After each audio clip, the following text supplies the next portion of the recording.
All right, we want to bring you some live shots from Parliament right now, where the Finance Minister, Ken Ofori-Atta, has arrived to sit before the ad hoc committee probing calls for him to step down as Finance Minister. There you see him in your shots. He's supposed to answer questions from the committee members. As you know, there are several calls from both sides of the House for him to step down for mismanaging the economy. We'll bring you more on that after this break. Stay tuned.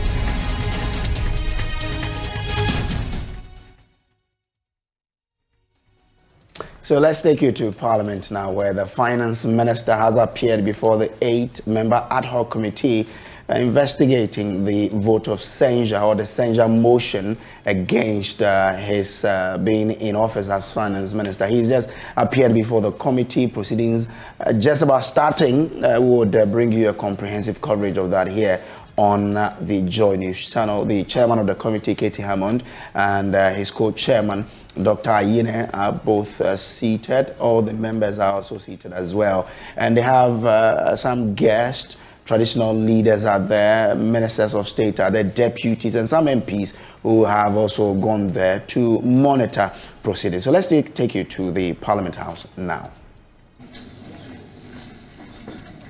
To appear before us on the motion moved on the floor of Parliament, I think on the 10th of November or so. We're starting our proceedings on the Tuesday. It was indicated that you will be appearing before us today. Mr. Co-Chairman, again, let me settle a matter of, I keep calling it housekeeping matters. Yesterday, I did indicate to the press that Ghana Web has written something contesting my integrity. I indicated that it was wrong, and I expected that it would be corrected. I read this morning that the situation has been aggravated. They seem to suggest that they have cameras showing that I was being teleguided from the public. I guess this matter would officially have to be settled at the appropriate forum. So I hereby give such notice. Mr. Finance Minister, let me check with our clerk. I think the letter to the minister, you did indicate that he was at liberty to file a written statement or to give an opening statement or something to that effect. Is that right? Look at the letter and confirm. Yes, that is the case. The first letter we sent to him. Okay. So we believe that you have a written statement which you may want to go through and subsequently hand a copy over to the committee, or you will do it at your own pace and convenience. We have decided on the matters that you're going to discuss with us and the matters that you won't be discussing. I've asked my colleague to deal with that aspect of the proceedings for today. So, Doc, deal with the two matters that we intend not to invite him to explain to the committee. Thank you very much, Honorable Katie Hammond, the co-chair. Honorable Minister, the motion as advertised on the order paper of Parliament contained 7 grounds, and for the purposes of today's proceedings, I would want to take them seriatim, that is one after the other. The first ground is despicable conflict of interest, ensuring that he directly benefits from Ghana's economic woes as his companies receive commissions and other unethical contractual advantages, particularly from Ghana's debt overhang. That's ground number 1. Ground number 2 says unconstitutional withdrawals from the consolidated fund in blatant contravention of Article 178 of the 1992 Constitution, supposedly for the construction of the President's Cathedral. Ground number 3 illegal payment of oil revenues into offshore accounts in flagrant violation of Article 176 of the Constitution. Ground number 4, deliberate and dishonest misreporting of economic data to Parliament.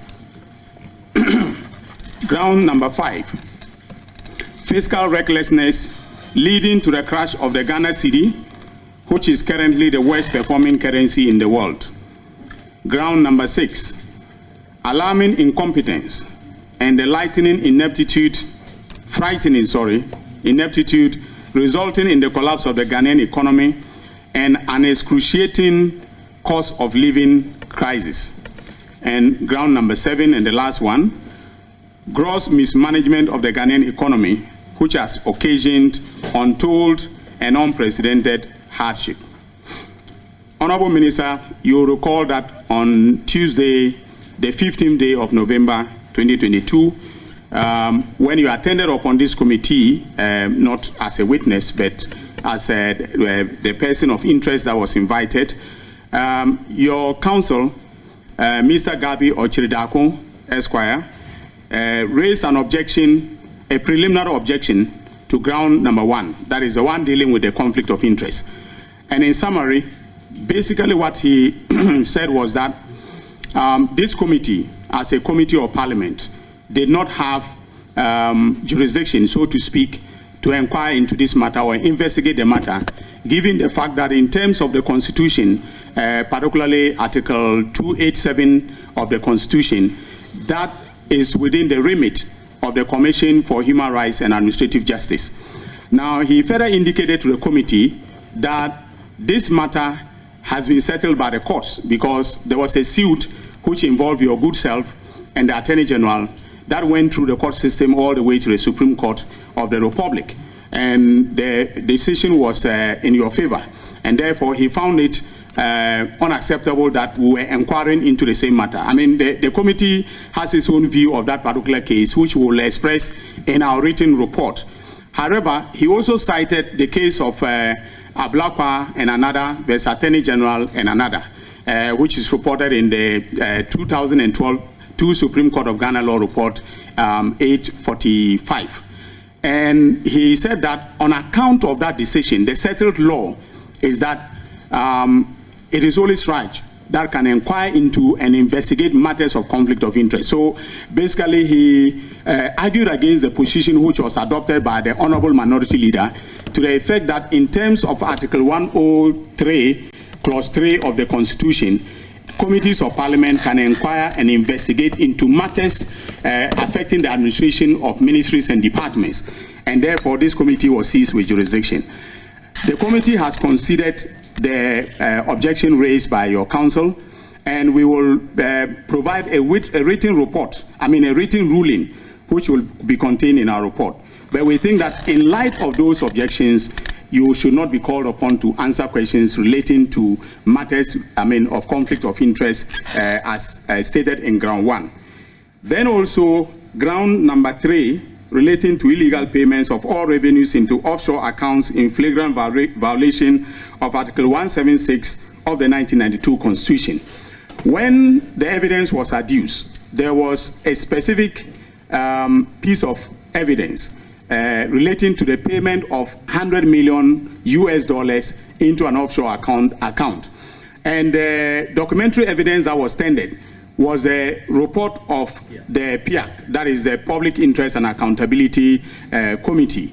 And because we wanted the evidence corroborated, we invited PIAC to appear before us yesterday. They did appear.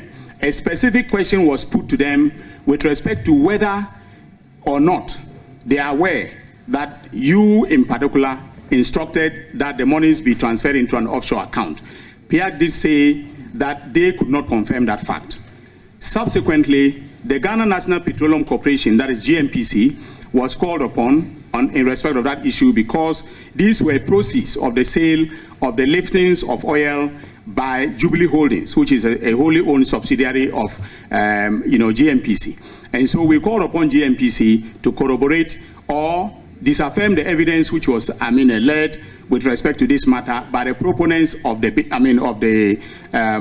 the motion. And GMPC described the transaction as follows: that the monies were paid by Talo Ghana Limited, and they were paid to Jubilee Holdings into an account that is held by Jubilee Holdings with Ghana International Bank in London.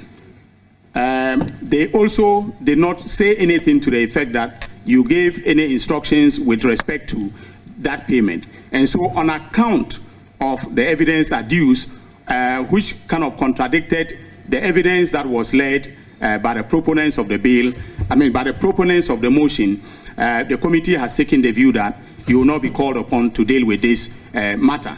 Of course, members may have some ancillary issues arising out of the evidence of GMPC that they may be interested in, but I'll leave it to members to deal with.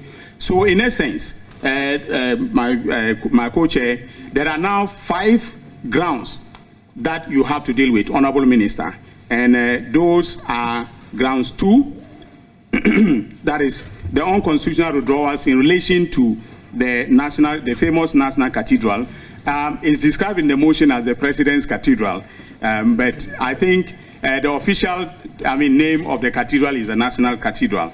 Then we have ground 4, 5, 6, and 7 to deal with. So, Co-Chair and honorable members, this is the order of business for this morning. Honorable Minister, do you have any questions with respect to what I've said so far? Okay, so if not, Camilos. Have you checked with the letter? The letter confirming that we said you should either get a written paper to us or whatever. Have we confirmed that there is a written statement from him? No, I did speak with him. You remember I asked you to confirm. Let's confirm. Let him be sworn and then we can. We have it that we will do that. But have you confirmed that he's got that statement? No, he hasn't done so. So let him. Sorry. Just the confirmation that he's got it. He's not going to give evidence now. Just precise. No, the statement that we indicated in the letter that he was entitled to present. Have you confirmed with him whether he has it? This morning. But I thought you would just walk to him and then find out. You are the clerk to the committee. So simply, going on to find out from him doesn't.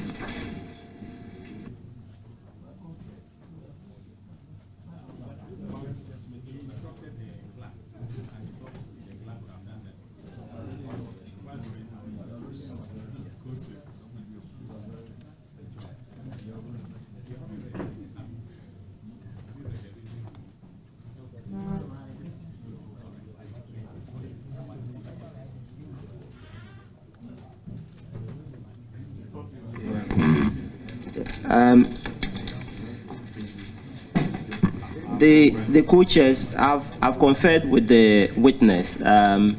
He's having a written statement to submit, but he would first and foremost make the oral submissions, and after that, then he will tender it in.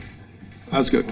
All right. So who the check clerk to get on with the clerk. Mr. Clerk, please come in. Please, you are distracting the clerk. Can you swear in the honorable minister?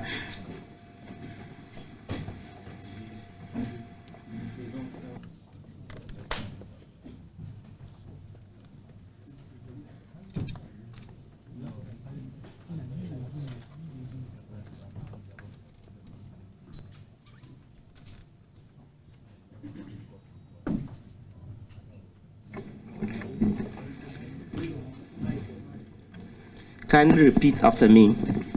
I,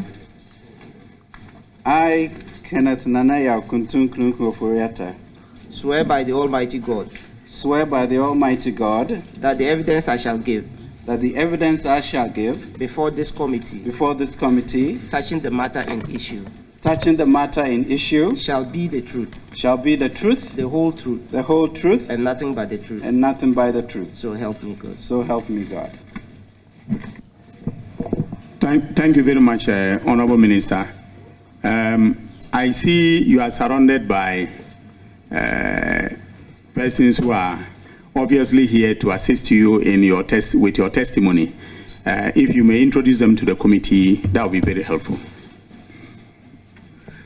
Thank you very much, Mr. Co-Chair. I'll have them introduce themselves. Legal Counsel on my right and Ministry of Finance on my left.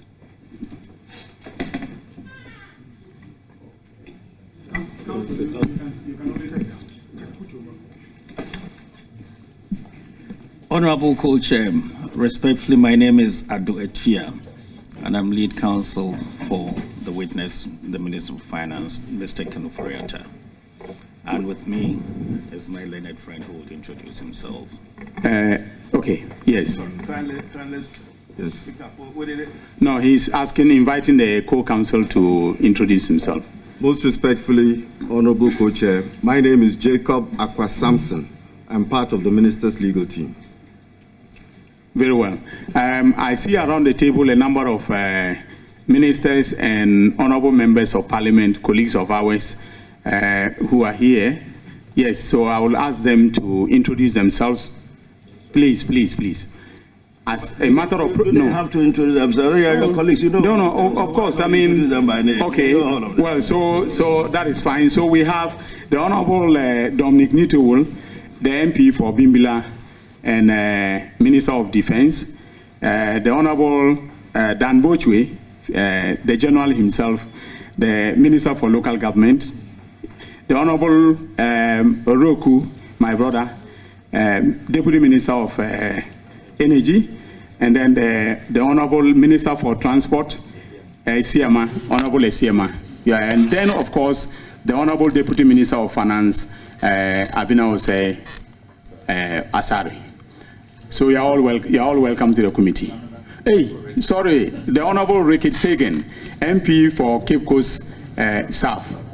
Yes, and former Deputy Minister of Trade and then, of course, of Finance. So, did I leave anyone out? No. Okay. Yes. Eva, we are told. Yes, Eva Mens. Yes. Can you introduce yourself, and your portfolio at the ministry? Thank you very much, Honorable Chair. My name is Eva Mens. I am Coordinating Director of the Ministry of Finance. All right. Thank you very much. All right. Then we settled down. Minister, as I indicated, take it the way you want it. At the appropriate juncture, if we intend to interrupt you and ask you any questions, we would. But let's see how it plays out. So you can start.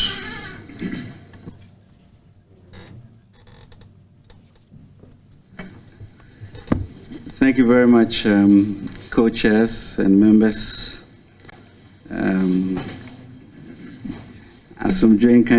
Peace be unto all of us.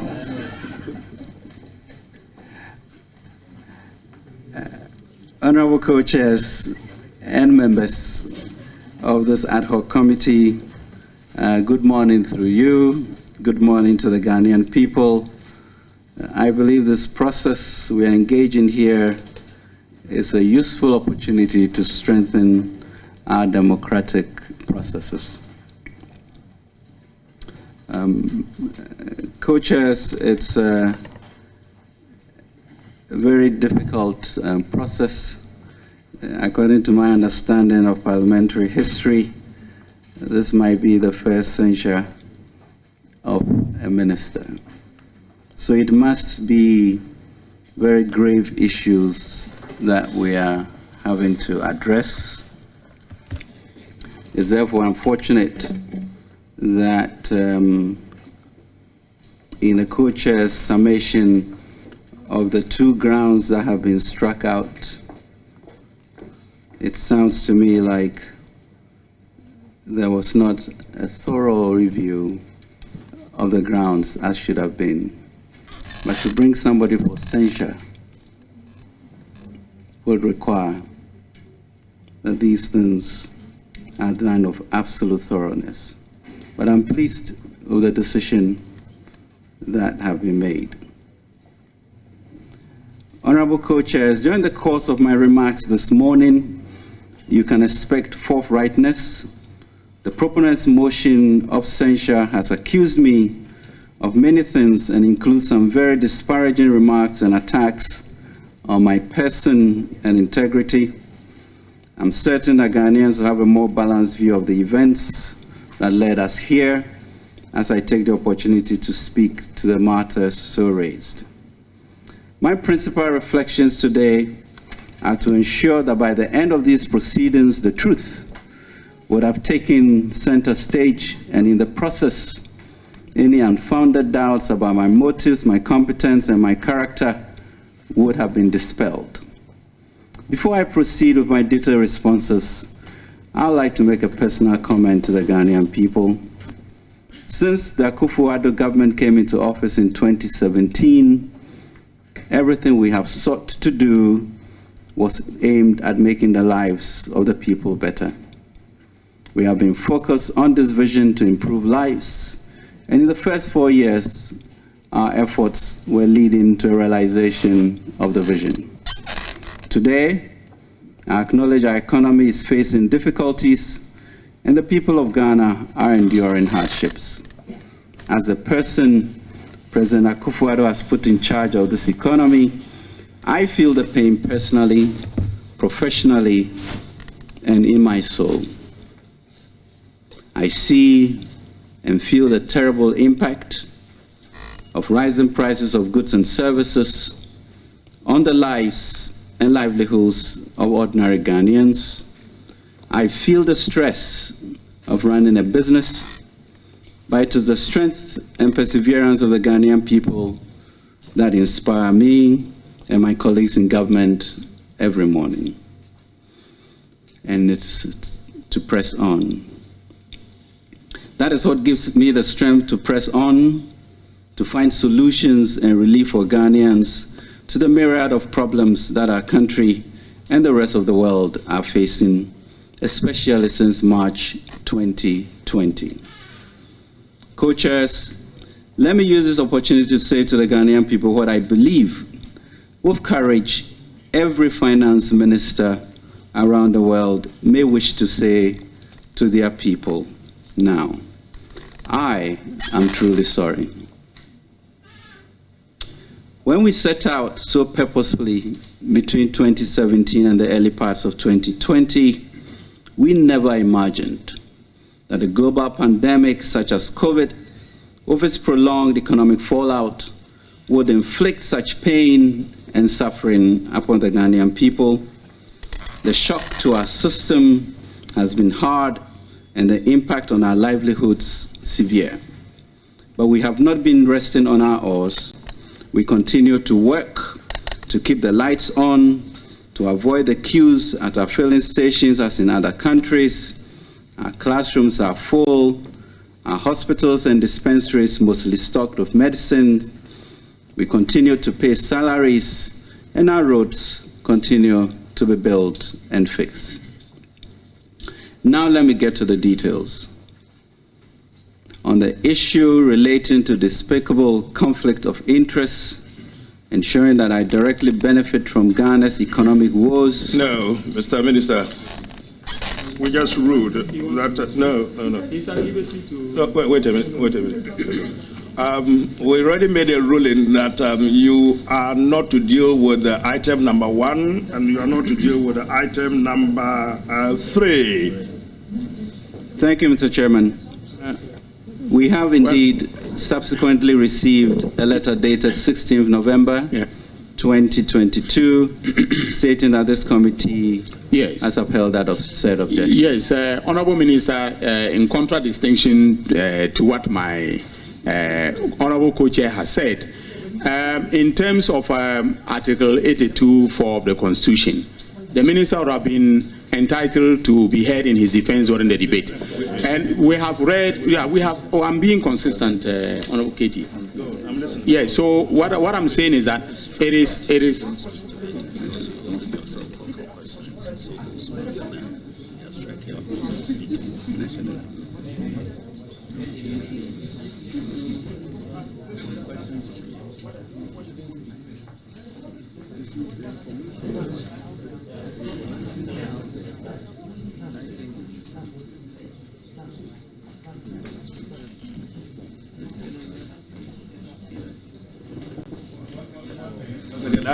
What my colleagues seem to be saying is that even though the committee is rude, if you, the minister of your own volition, want to discuss it, then maybe go ahead. But let's think about it. Is that the ruling? Is that the sense of the committee? Yes. Council. Yeah, but yes. Honorable co-chairs, we appreciate your position on this matter, except that if he's being invited to speak to those issues that have been struck out, are you going to ask him questions because he's addressed them? Yes. Council, that is the natural course of events. If he comments on them, he testifies on them, he opens himself up to questions by the members of the committee.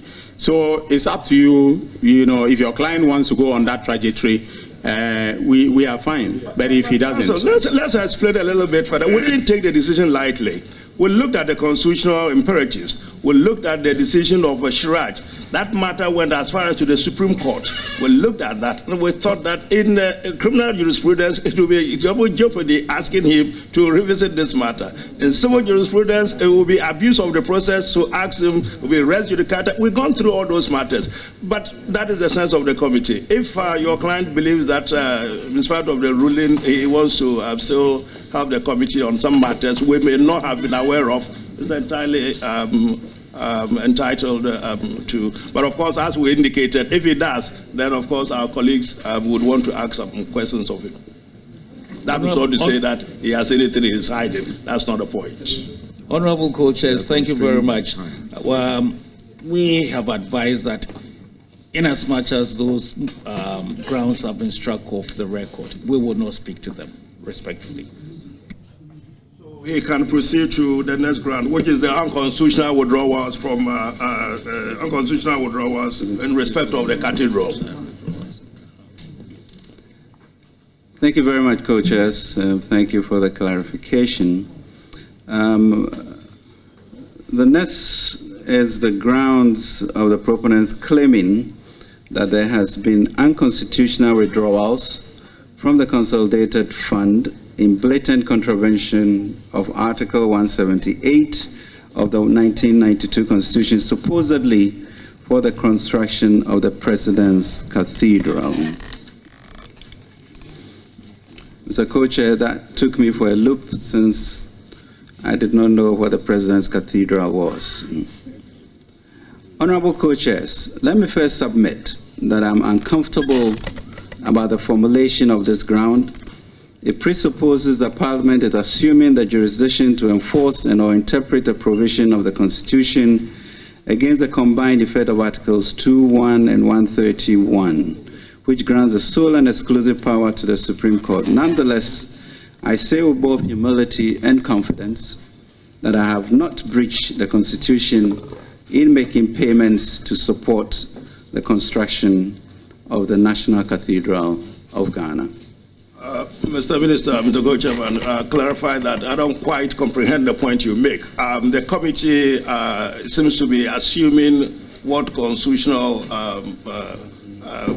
assuming constitutional position that you don't believe we're entitled to.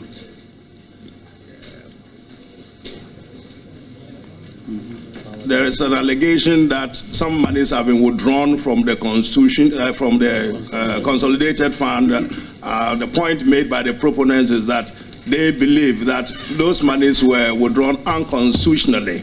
We are not here to interpret any constitution, just simply asking you to respond to that allegation. Whether it is true or not, we have no clue. So if you challenge the constitutionality of it, let's hear your grounds in respect of that. Mr. Co-Chair, let me then proceed to really talk about exactly what you have. You may well do. Honorable Co-Chairs, 3 days ago, when the proponents were here, they alleged I had made payments from the contingency fund to support the National Cathedral. I want to state that this is just not true. Let me be categorical. I have taken no money from the contingency fund to make payments for the National Cathedral.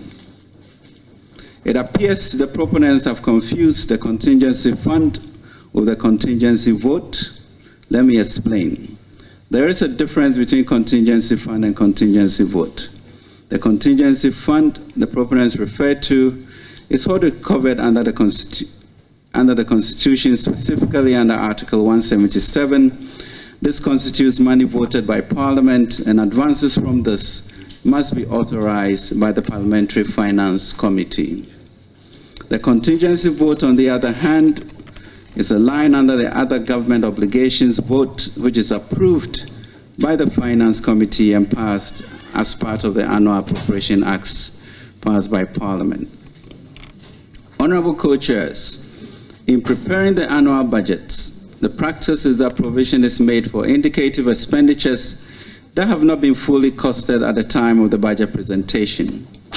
Provisions are made in the contingency vote to cater for such expenditures.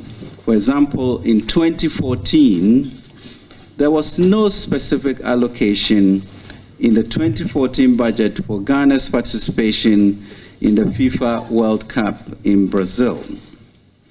The Cabinet of President John Mahama in March 2014 at the time approved then some $9.622 million for that tournament, including that amount which was flown to Brazil in a private jet for the players.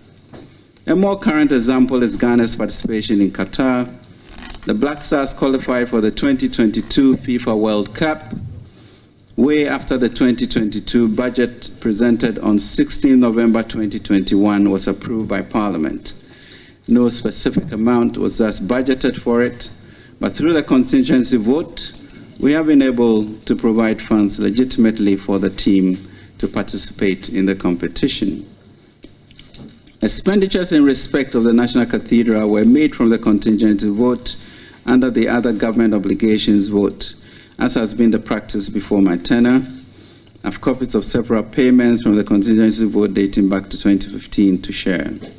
Honorable Co-Chairs, as Finance Minister, I'm fully aware of the approval procedures for use of the contingency fund and have not breached its requirements. The National Cathedral is 100% owned by the state and is not the President's Cathedral as described by the proponents. Indeed, the Attorney General issued an opinion on 6 January 2022 that the National Cathedral is a state-owned company limited by guarantee under the Ghana Museums and Monuments Board. Honorable Co-Chairs, the policy direction and updates on the National Cathedral have been publicly presented over the years through the National Budget Statement and Economic Policy presented to Parliament. In paragraph 158 of my budget speech on the 2019 Budget Statement Economic Policy, I announced on the floor of Parliament government's vision for the National Cathedral, as well as a commitment to facilitate the construction by providing the land, the Secretariat, and seed money. This subject was part of the policy approval of the budget after the extensive debate. Subsequently, regular updates on the progress of the construction of the National Cathedral have been provided to Parliament and the nation.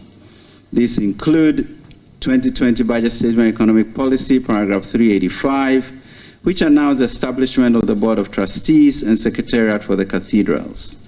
Mid-year review of the 2020 Budget Statement, paragraph 279, which provided an update on the groundbreaking ceremony held on 5th March 2020 to mark the formal commencement of the construction phase of the project. 2021 Budget Statement Economic Policy, paragraphs 1132 and 1134, which informed the House of the letter of intent signed on 25th November 2020 between the National Cathedral of Ghana trustees and Ribad JV, led by Rizani, Babisoti and Sons and Desimoni, and also the appointment of Apostle Professor Opoku Nyina as new chairman of the Board of Trustees on 8 February 2021.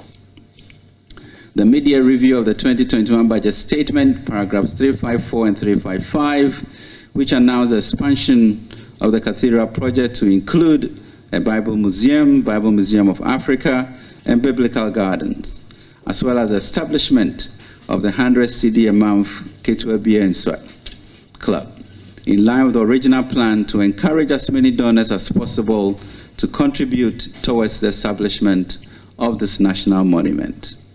In conclusion, co-chairs, all the payments made for the National Cathedral were lawfully done and from the contingency vote under the other government obligations vote and not from the contingency fund as alleged by the proponents. Hold it, Mr. Minister. Hold it a minute. Let's come.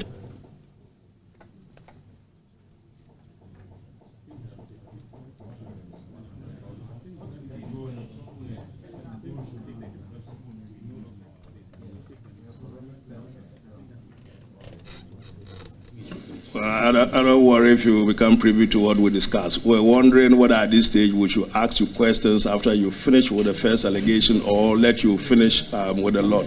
I think the consensus is that finish with your presentation and then we'll ask questions if we do have any. Thank you very much, and I'll also submit the Attorney General's opinion on that. Thank you very much. I will go through all the grounds and then we can focus on the questions. So, Honorable Minister, you have to go to ground 4. Ground 4. Deliberate and dishonest misreporting of economic data to Parliament. Thank you.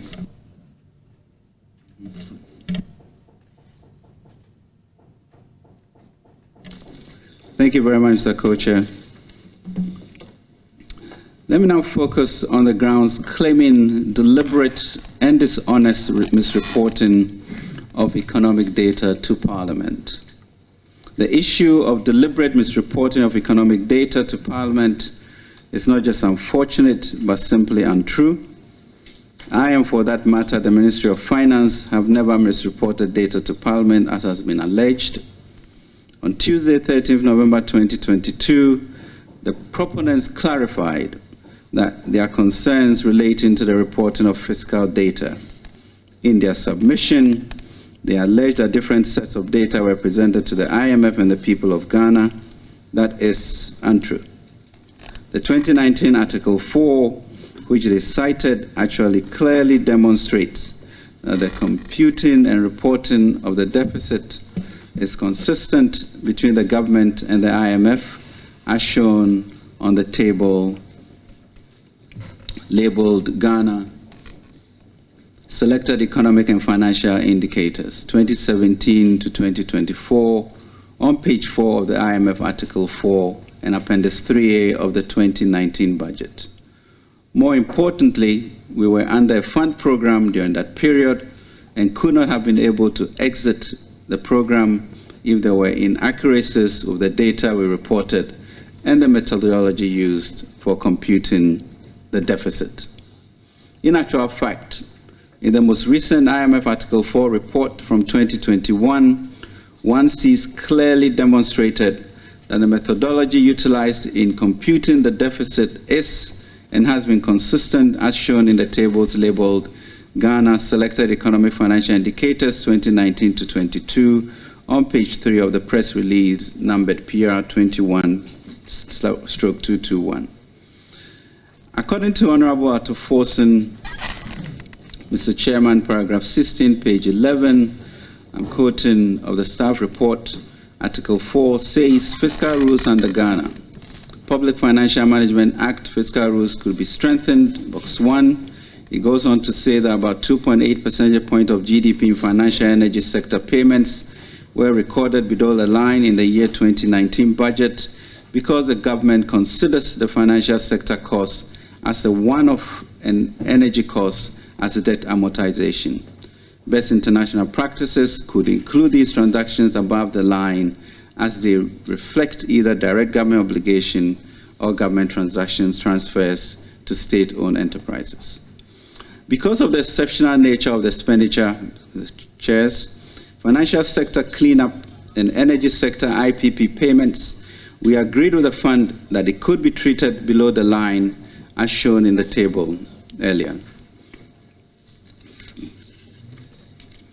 Co-chairs, it is also alleged that I have breached the second fiscal rule under the Fiscal Responsibility Act 2018, Act 982, namely the primary balance in 2018 and 2019. Firstly, I maintain the legal position that Act 982 was not passed to take a retrospective effect. It is equally instructive to note that the fiscal and primary balance targets presented to Parliament for those 2 years did not have any estimate on the FinSec cleanup cost above the line. Consequently, the primary balance target that we were targeting were actually surpluses of 1.6% of GDP in the main budget for 2018 and 1.1% in 2019. This, per our definition, included the FinSec cleanup costs that, if applicable, could not be used to have breached the law. To reiterate, the agreed style of reporting with the IMF was to show both a deficit, including FinSec cleanup, and one excluding it. I wish to state that the allegation of deliberate misreporting of economic data to Parliament is completely not true. Since I took office in 2017, I have served the country with integrity and honesty. Under my leadership as the Minister of Finance, there have been significant improvements in the accurate reporting of public finances. Today, under President Nana Akufo-Addo, Ghanaians are enjoying greater accountability and transparency in the management of the public purse than any other period under the Fourth Republic. Since 2017, government has complied with the reporting provisions in the Public Financial Management Act 2016, Act 921, including budget implementation report, fiscal reports, public debt report, petroleum revenue management reports, ESLA reports, etc. The proponents have raised the issue of treatment of energy sector IPP payments and financial sector cleanup payments in the fiscal tables. The Ministry of Finance has explained its position on the treatment of these two items to the relevant committees of Parliament during their scrutiny of the annual budget from 2018 to 2021. The Ministry of Finance actually issued a press release on the subject on 10th May 2020, which we had hoped should have put this matter to rest. The ministry included the energy sector IPP payments in the amortization line in the fiscal framework during the 2018 to 2081 period. Financial sector cleanup costs were included in the fiscal framework annually for the period 2018 to 2021 to reflect the issuances of bonds to cover the non-cash costs. Contrary to the position of others that the Ministry of Finance did not reflect the FinSec payments and the energy sector IPP payments in the fiscal framework, I want to emphasize with the budget document as evidence that these payments were reflected in the fiscal framework. Energy sector IPP payments were treated as amortization, and the non-cash financial sector cleanup payments were reflected in the memo item. Refer to Appendix 2A of the fiscal tables in the relevant annual budget. The MOF reflected the FinSec cleanup payments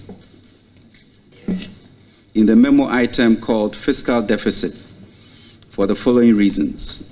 They are extraordinary one-time payment items which need not be mixed up with traditional fiscal operations. And they are largely bonds, and capturing them above the line will imply recognizing their payments now and recognizing their payments again when the payments fall due in the future, a possible double counting. A method that the proponent is or ought to have been very familiar with from his years as Deputy Minister for Finance.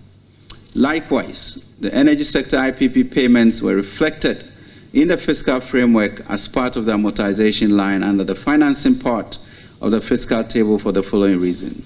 They are debts of SOEs that have been assumed by government and are largely contingent liabilities that have crystallized for payments. And two, they are extraordinary one-off payments which need not be mixed up with also traditional expenditure items.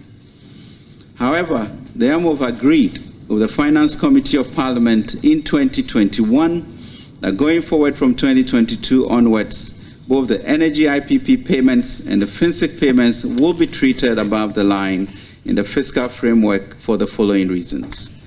One, the FinSec bailout exercise is largely completed and therefore ceases to be an extraordinary budget item. And 2, IPP payments are expected to be made over the medium term, given that they become explicit contingent liabilities. Appropriately budgeting for them above the line ensures the resources are duly allocated for their settlement. The 2022 budget therefore reflects this decision. Neither the ministry nor I have deliberately or dishonestly reported economic data to Parliament.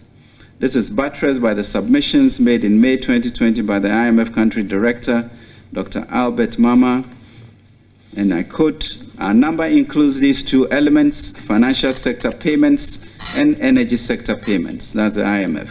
And we know why the Governor of Bank of Ghana made the decision not to have these 2 elements in the fiscal deficits. Mr. Chairman, Co-Chairman, there's also a claim, going on to the next question, grounds. It's ground number 5. Is that incompetence and all those things? No, the fiscal recklessness. Okay. Go on. Leading to the crash of the Ghana cedi. Yes, that is it. And you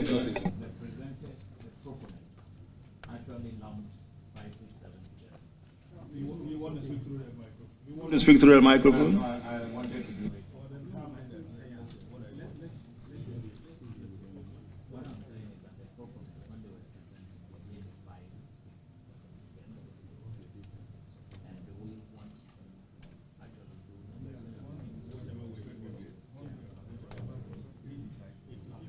Minister, kindly proceed. Thank you very much. I'll tender a document in on the government finance statistics for your records. Honorable Minister, what document is that and who published it? This is a document from the Ministry of Finance on Ghana finance, the government's finance statistics. Okay. Was it published, laid in Parliament, published? No, it's an in-house memo. Oh, an in-house memo. Who prepared it? No, it's important. If it is a public document. It's not a public document. Right. But if it's not. Well, of course, if it forms part of your statement, that is fine. So in terms of the probative value, we'll see what value we can place on it. I think it will be helpful. Because if it is my statement. Very well. So I'll tender it in when I'm tendering all. Very well. Thank you. So you can attach it to your statement. Thank you. Okay. Thank you. Co-chairs, there's also a claim on fiscal recklessness leading to the crash of the Ghana cedi, which is currently the worst performing currency in the world. I'll respond as follows.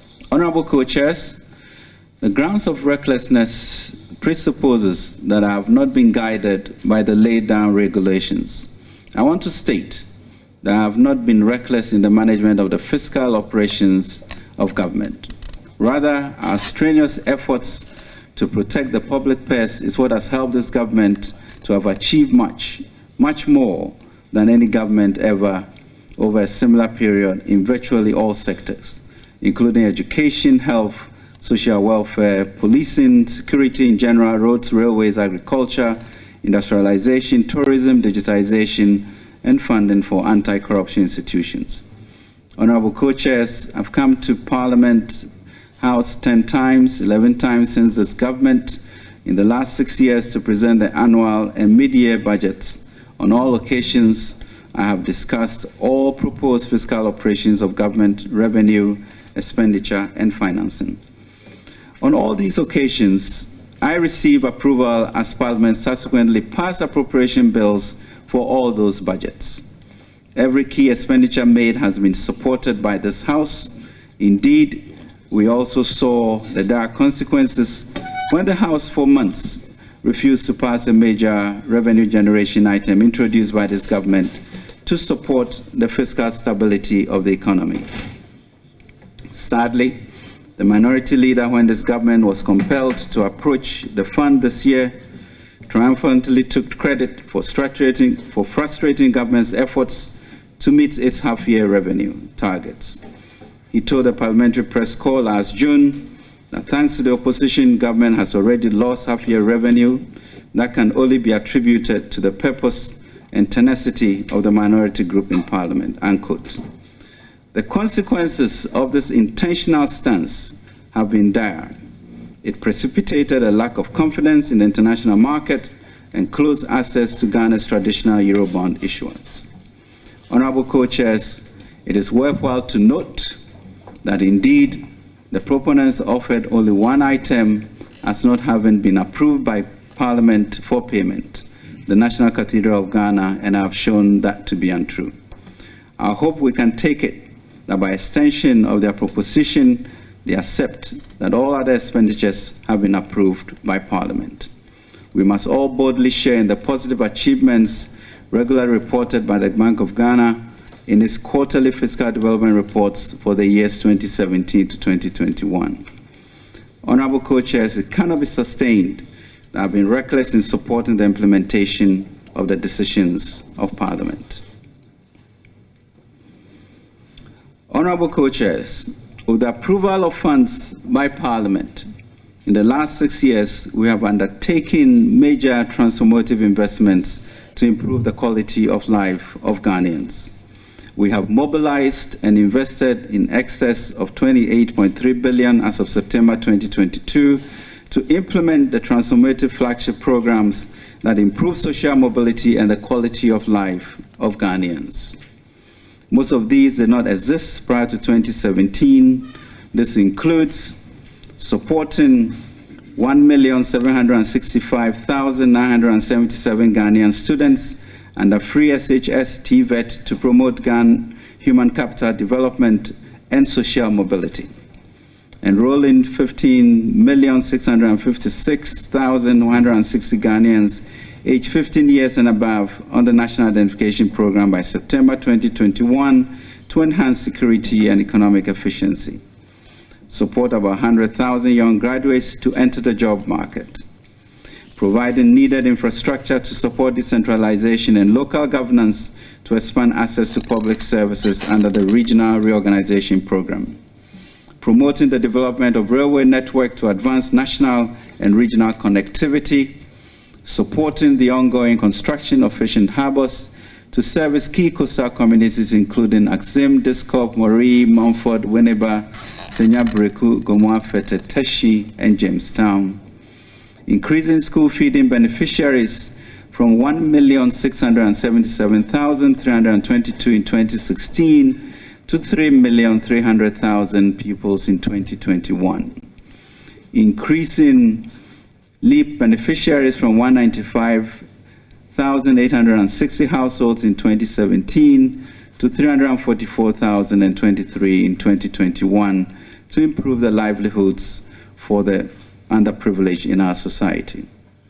Increasing food production and security through planting for food and jobs has led to a 71% increase in the national production of maize and 34% in paddy rice.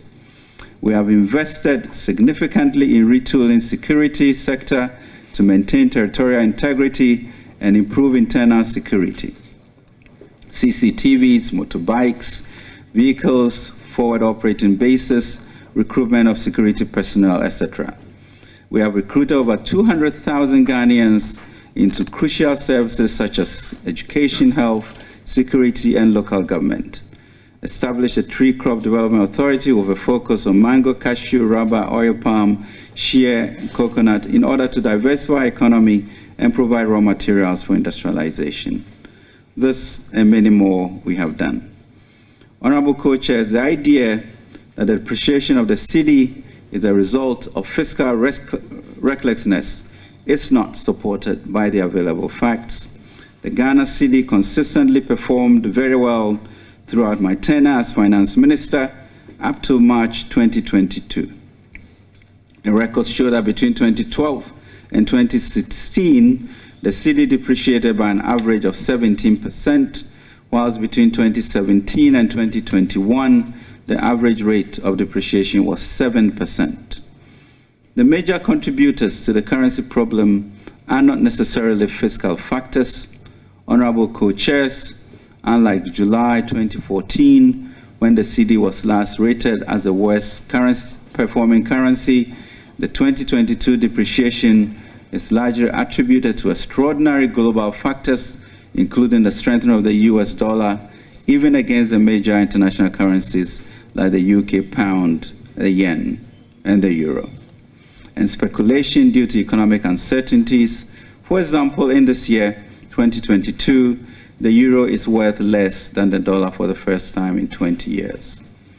As stipulated in Article 183 of the Constitution, Section 2A, the Bank of Ghana shall promote and maintain the stability of the currency of Ghana and direct and regulate the currency system in the interest of the economic progress of Ghana.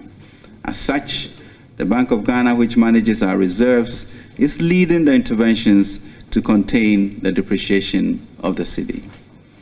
Government, on its part, is undertaking real sector interventions through initiatives such as 1D1F and the Ghana Cares program to accelerate the import substitution and export-led economy, such that products such as poultry and rice would be produced here to reduce foreign exchange pressures from the imports of these products.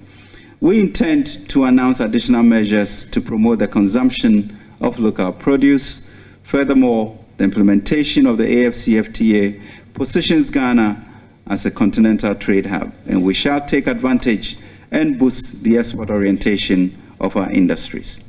The Ministry of Finance has also arranged significant financing, including the $750 million from Afri-Exim Bank to support the 2022 budget and boost our foreign exchange reserves. This forex inflow has improved the supply of foreign currency and boosted the stability of the local currency. We continue to explore avenues to secure additional financing to boost the country's reserve position.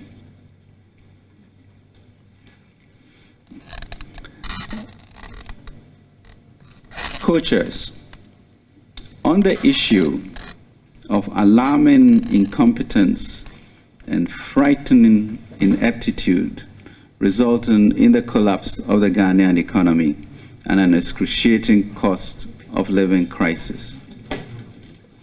That is 6. I state as follows. These are very, very strong languages. And it is unfortunate, as also was the one on recklessness. Honorable co-chairs, the choice of words for these is worrying, especially as it relates to the functioning of the whole national economy and is resulting in the censure of the Minister for Finance. The truth is, considerable progress has been made under my tenure as Minister for Finance since 2017. Honorable co-chairs, we have competently managed the economy since 2017. Indeed, to appreciate where we are now, we need to look back at where we came from.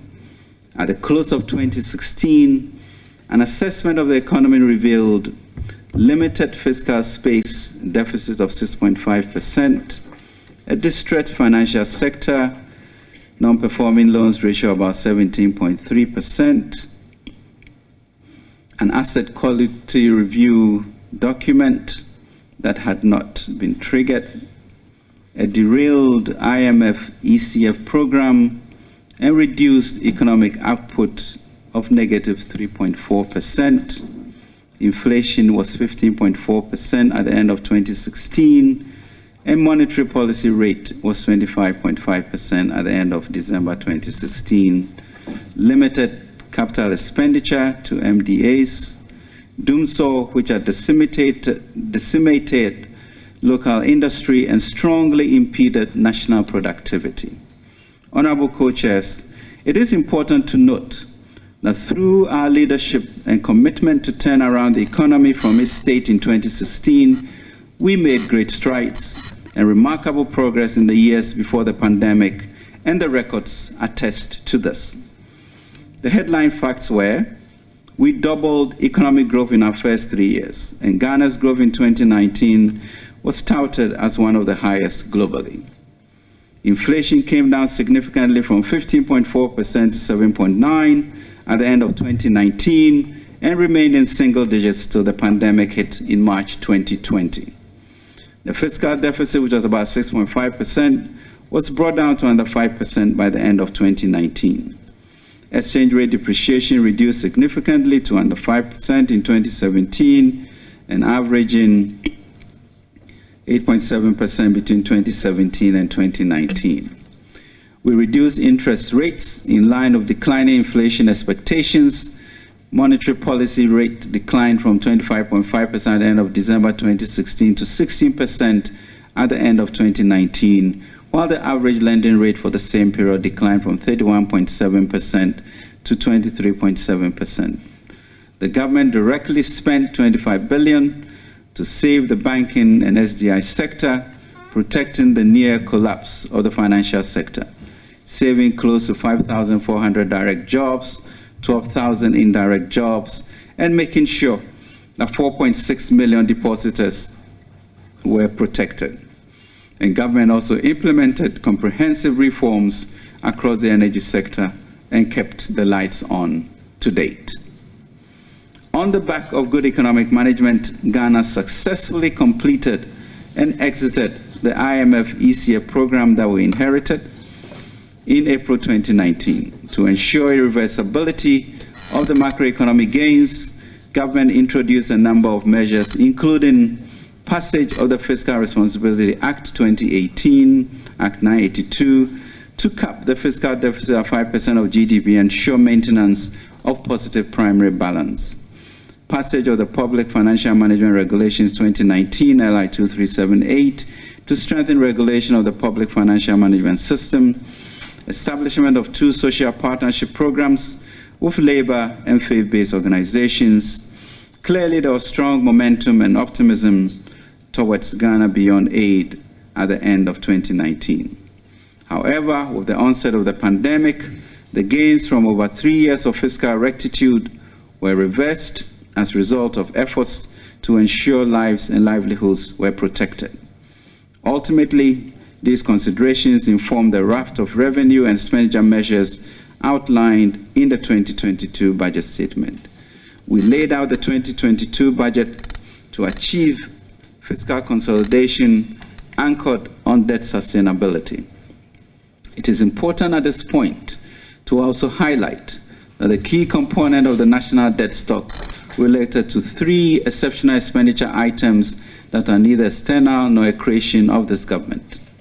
Energy sector excess capacity payments, 17 billion, which relates to a legacy of take-or-pay contracts that saddle the country's economy with annual payments in excess capacity charges of close to $1 billion. Direct COVID-19 expenditure amounted to Ghana cedis 12 billion. The banking sector cleanup of 25 billion. These 3 items alone contribute to about 23% of our annual debt servicing costs. These 3 items were not created from the recklessness of our party. The long doom so that Ghanaians endured during the NDC administration between 2012 and 2016 was more to do with NDC's government ability to pay for power. So, co-chairs, I find it curious that Honorable Atto-Forson would choose to cite energy bills as an example of the recklessness that the minority charges me with and seek my removal by censure. Honorable co-chairs, in actual fact, we have been able to renegotiate some of these power purchase agreements, and the new agreements, when implemented with the priority IPPs, when finalized, will estimated save us $4 billion a year over the next 5 years. We have also used a significant part of the borrowing to undertake key transformative investments, such as the fixing construction of over 11,500 kilometers of new roads between 2017 and 2021. The construction of 12 major interchanges since 2017, as compared to 5 interchanges in the previous 8 years, previous to 2016. Construction of the Eastern Regional and Central Gonja hospitals, commencement work on 87 of the Agenda 1111 district hospitals projects, funding ongoing airport projects, including the Kumasi International Airport, promoting the establishment of the Development Bank of Ghana to provide competitive long-term financing for Ghanaian enterprises.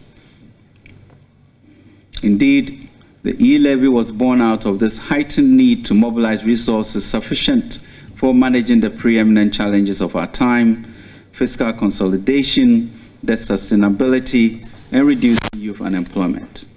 Unfortunately, the delay in the passage impacted really the confidence of the international market and largely contributed to the ensuing downgrade in Ghana's sovereign credit rating in January 2022.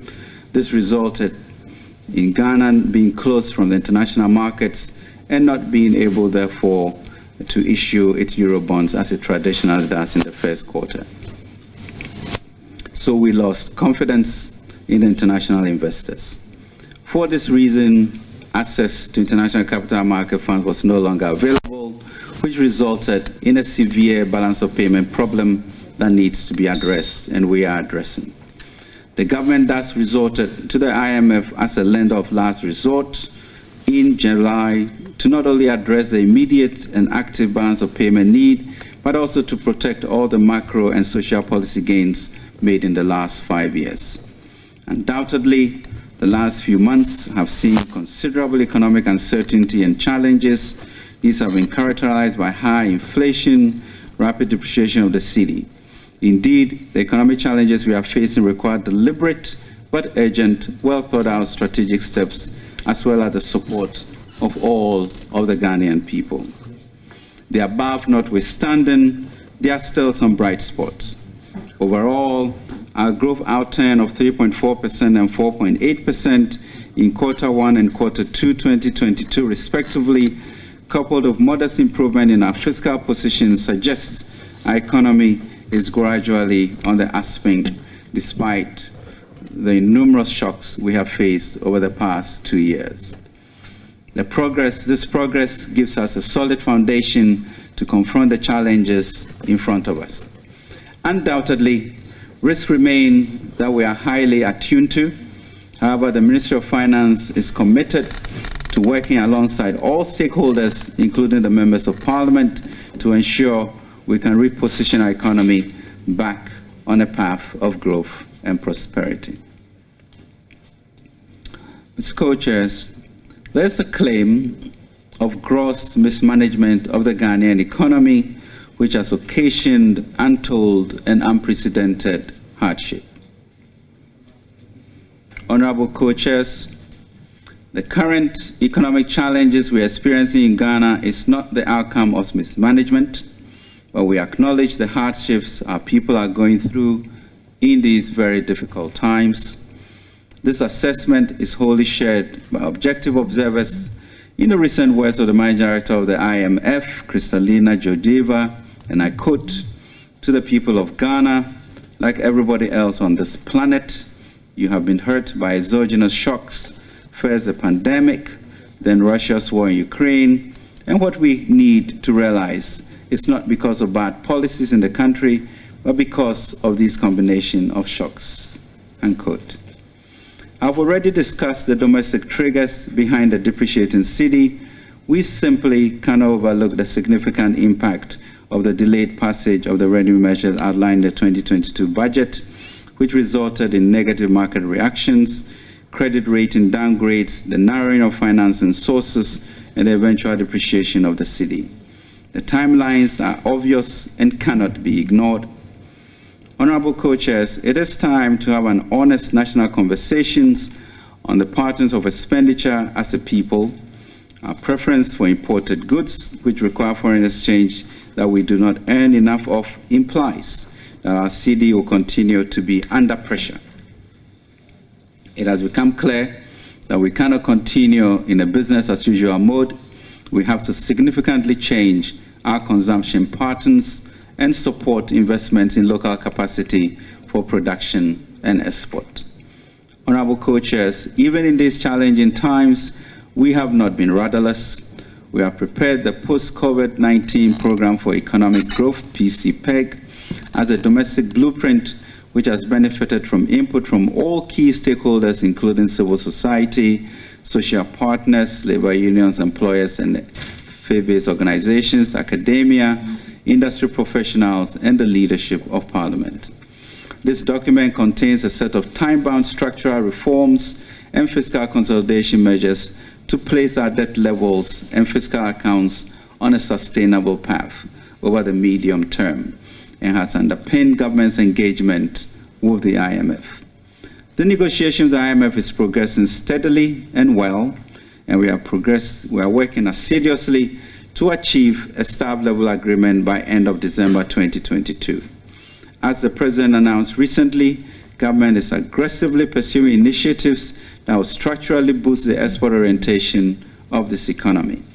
In the coming 2023 budget and following consultations with